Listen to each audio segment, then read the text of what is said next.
नमस्कार फेरि पनि यो दोस्रो एक्सपेरिमेन्टमा तपाईहरुलाई स्वागत गर्न चाहन्छु र मैले भिडियोको किन गरेँ भन्दामा मैले अस्ति मल लगाएको थिएँ र यो किन राति गर्नु पर्यो भन्दा चाहिँ दिउँसो म सुति गएछु त्यसले गर्दा मैले भिडियो गर्नु पाइनँ र अहिले तपाईहरुसँग फेरि पनि म जुड्ने मौका पाएँ र चाहिँ मैले तपाईहरुसँग सानो मेरो एक्सपिरियन्समा के हुँदैछ त्यो कुराहरु शेयर गर्नको लागि म तपाईहरुसँग म यहाँ भिडियोमा आइरहेको छु र आजको सेकेन्ड एक्सपेरिमेन्ट चाहिँ के थियो भने टास्क चाहिँ के थियो भने तपाईको यहाँनिर मैले अस्ति नै यो चाहिँ सबैमा हैन केही बोटमा चाहिँ आधी बोटमा चाहिँ मैले यसको यो मल चाहिँ मैले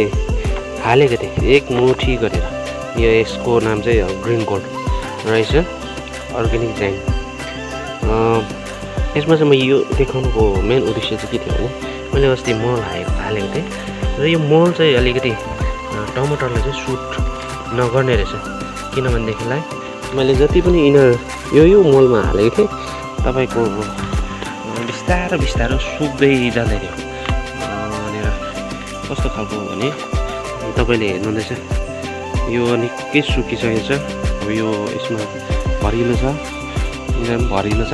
तर यिनीहरुमा हालेको थिएन कतिमा हालेको थिएँ अब यो हालेको थिएँ यो तपाईले एउटै अब सँगैको बोटमा यो राम्रो छ र यो चाहिँ यो मलले गर्दा चाहिँ बेसी पिल छिन्ने चान्सेस हुँदो रहेछ मैले यो मुनि हेर्दा चाहिँ यहाँनिर सानो भइजाँदा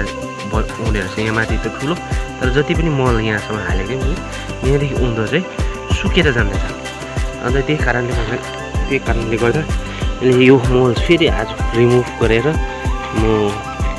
आज चाहिँ राख्छु तर अर्को नेक्स्टमा चाहिँ म त्यो अर्को मल हालेछु अब यो बाँच्यो भने चाहिँ र मैले अहिले यो पनि अब आधीमा चाहिँ हालेको थिएँ र यो सबै दुइटै सरकारी नै पाइन्छ अन्त यो मलले चाहिँ अलिकति फेरि राम्रो आएको छ यो मल चाहिँ अब टमाटरमा चाहिँ अलिकति सुट गर्ने रहेछ र हेर्नुहोस् कस्तो खालको छ भनेदेखिलाई यहाँनिर अब जस्तै मानिलिउँ तपाईँकोमा यहाँनिर भोरी मल हालेको छ अब यसलाई चाहिँ मैले कटाएँ भने यहाँनिर सानो लुते भएर जाँदैछ यहाँ हुँदा चाहिँ तपाईँको त्यो बेसी अलिकति एसिडिटी भएको होला एसिड त्यस्तो अब याद छैन मलाई तर पनि यसलाई निकाल्दैछु र भरसक्दो तपाईहरूले मेरो यो भिडियोलाई हेरिदिनु होला र है मैले गरेको एक्सपेरिमेन्ट अब यो तपाईहरूलाई म सेयर गर्न गइरहेछु र आजको